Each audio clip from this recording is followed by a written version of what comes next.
Seguimos con el comentario de Martín Lutero sobre Gálatas. Estamos ahora en Gálatas 2:19, porque yo por la ley soy muerto a la ley para vivir a Dios. Les hago recordar que estos comentarios fueron parte de una clase que Lutero dictó a sus seminaristas en el nuevo seminario de Wittenberg, que hasta hacía pocos años había sido un convento y un seminario de la Iglesia romana. Pero debido al éxito de la Reforma, el príncipe que regía en esa región despidió a la Iglesia romana y ahora el convento se había convertido en un lugar abierto para la predicación del Evangelio.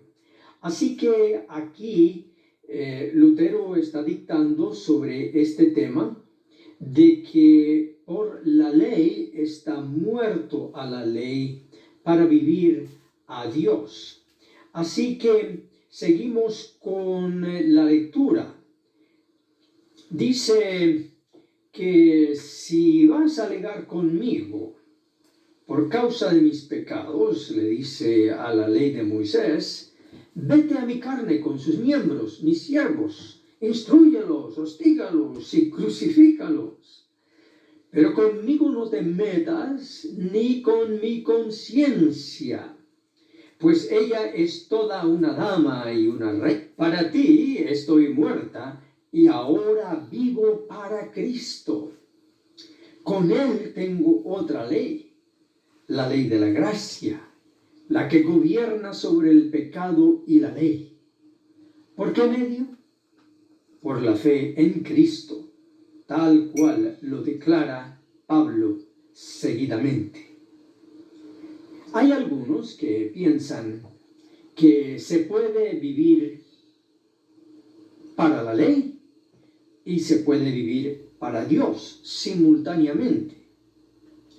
Que se puede vivir tratando de justificarse por medio de las obras de la ley y también ser justificado por la gracia de Cristo. El problema es que si vives para la ley, siempre serás un deudor a la ley.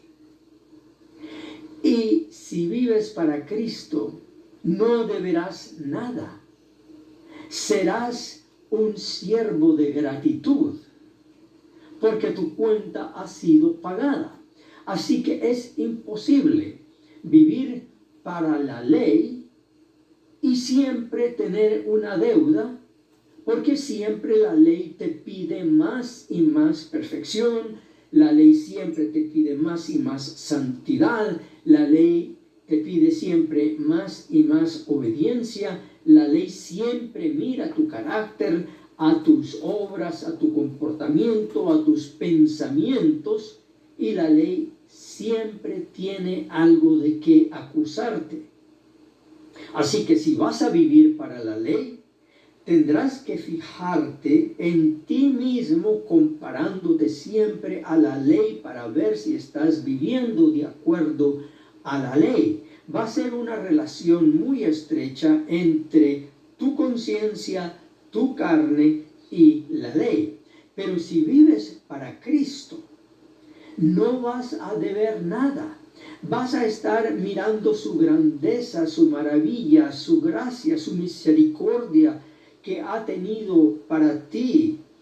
Y vas a escuchar las palabras de Cristo que, como le dijo aquel gadareno, ve a tu casa y cuenta cuán grandes cosas Dios ha hecho por ti, que es muy diferente que una obligación de la ley.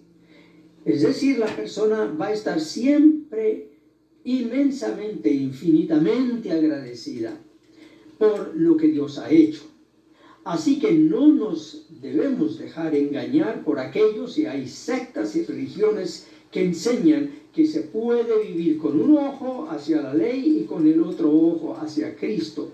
Nadie puede servir a dos maestros. No puede servir al maestro de la ley ni tampoco puede servir al Maestro, al Supremo Maestro, que es Cristo. Ahora, aquí nos dice que con Él, con Cristo, tengo otra ley, la ley de la gracia, la que gobierna sobre el pecado y la ley. ¿Por qué medio? Por la fe en Cristo, tal cual lo declara Pablo seguidamente. Esta definición pareciera extraña y maravillosa, que vivir a la ley es morir para Dios, y morir a la ley es vivir para Dios.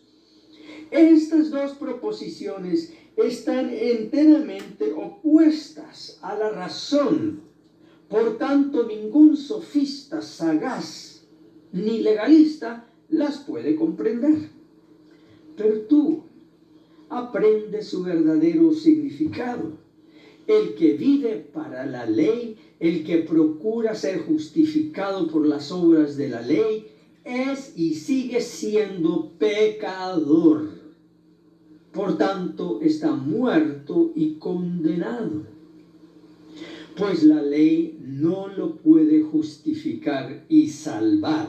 Es precisamente lo que veníamos diciendo anteriormente. La ley solo lo acusa, aterroriza y finalmente lo mata. Por tanto, vivir para la ley es morir hacia Dios. Al contrario, morir a la ley es vivir para Dios. Por eso, si quieres vivir para Dios, tienes que morir para la ley. Si quieres vivir para la ley, tienes que morir para Dios.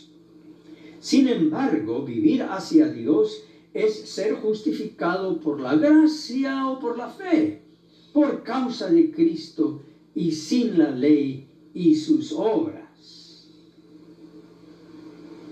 Aquí entonces Lutero propone algo maravilloso, dando una definición del verdadero cristiano.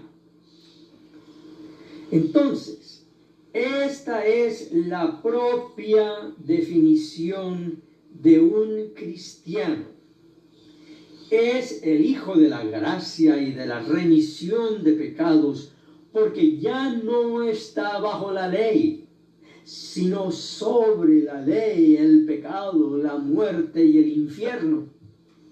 Y de la misma manera que Cristo quedó libre del sepulcro y Pedro de la cárcel, así el cristiano queda libre de la ley.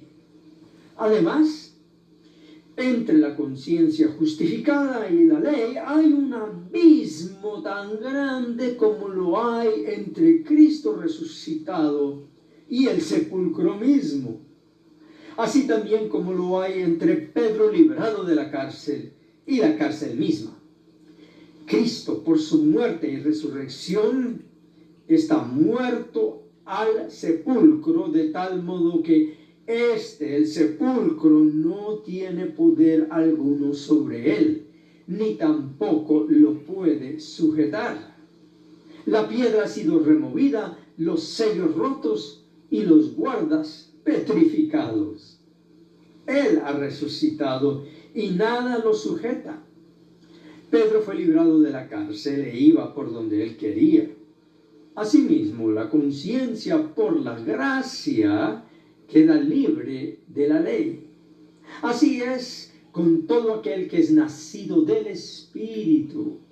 La carne no sabe ni de dónde viene esto ni a dónde va, pues no puede juzgar a menos que sea según la ley. La carne solamente tiene una vara de medir y es la ley. La conciencia justificada solamente tiene la justicia de Cristo por la cual medirse, y esa justicia ya es suya por la sola fe. Por el contrario, el Espíritu dice: que me acuse la ley, que el pecado y la muerte me intimiden todo lo que quieran, aún así no desespero. Tengo la ley contra la ley, el pecado contra el pecado y la muerte contra la muerte. Ustedes ven estos numeritos aquí. Eso se refiere a la frase que se encuentra al pie de página, y esa frase viene del latín, es la traducción del latín. Y no es difícil entender el latín allí, porque allí dice legem, que es la ley, legem contra legem, peccatum contra peccatum, mortem contra mortem, habeo. Habeo es yo tengo. Y ellos ponen, en latín, ponen el verbo aquí al final. Bien, seguimos. Por tanto, cuando en la conciencia siento remordimiento y la ponzoña del pecado, fijo la mirada en Cristo, esa serpiente de bronce colgando en la cruz. Allí encuentro al otro pecado que se opone a mi pecado, que me acusa y devora. Ese otro pecado es la carne de Cristo que quita los pecados del mundo. Es poderoso, condena y devora mi pecado. De tal modo que mi pecado es condenado por pecado. Es decir, por Cristo crucificado. Él fue hecho pecado por nosotros, para que nosotros fuésemos hechos justicia de Dios en Él. Es decir, mi pecado en el cuerpo de Cristo condena al pecado que me acusa. ¡Qué precioso! Mi pecado en el cuerpo de Cristo condenó, aniquiló, borró, tachó para siempre mi pecado. Porque mi pecado en el cuerpo de Cristo fue destruido por su justicia, su pureza, su inocencia.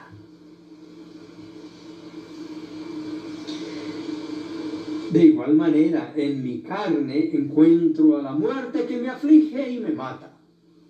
Pero en mí tengo una muerte contraria a esa muerte. Esta es la muerte de la muerte, pues esta muerte crucifica y devora a mi muerte. Es decir, la muerte de Cristo devora a mi muerte, porque la muerte de Cristo fue devorada por el poder de la resurrección. Por lo tanto, esa misma muerte de Cristo es devorada por su resurrección, la cual es mía por la fe, y en un día no muy lejano será nuestra en un cuerpo glorificado, libre del pecado. Ahora, todos estos no son logros ni de la ley ni de las obras, sino los de Cristo crucificado. Sobre sus hombros fueron cargados todos los males y miserias de la humanidad, la ley, el pecado, la muerte, el diablo y el infierno. Todas estas encuentran la muerte en Él, porque por su muerte Él les ha dado la muerte. No obstante, debemos recibir el beneficio de Cristo con una fe sin titubeos, porque así como no se nos ofrece ni la ley ni obra alguna, sino al solo Cristo, así tampoco se requiere nada de nosotros, sino la confianza de la fe. Por esta fe nos aferramos a Cristo y creemos que nuestros pecados y nuestra muerte han sido condenados y abolidos en el pecado y en la muerte de Cristo. Por tanto, siempre tenemos argumentos más fuertes y seguros que certeramente concluyen que la justificación viene por la sola fe.